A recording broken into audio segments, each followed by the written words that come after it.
ছোট্ট ছোট্ট, তোমরা তোকে উঠতে হবে না। ঠিক আছে? তোর যে এত বড় একটা অসুখ আছে, ওই আমাদেরকে তো কোনোদিন বলিসনি। তোমরা দুঃখ পাও বলে বলে না। তোর কিচ্ছু হতে দেবো না। তোর অপারেশন করতে যত টাকা লাগবে সব আমরা ম্যানেজ করবো। কিরে, পারবো না?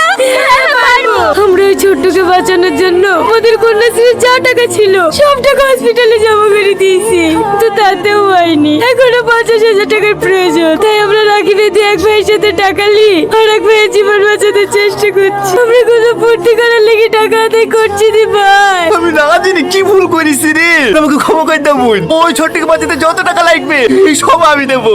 একবার হসপিটালে চলো।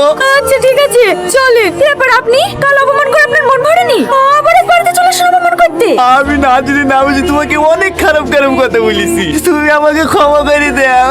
আর ক্ষমা, যাকে বাঁচানোর জন্য টাকা জোগাড় করছিলাম তার অপারেশনটাই তো করাতে পারলাম না। এই রীতি, তোর ছোট্টর অপারেশন হয়ে গেছে। ছোট্ট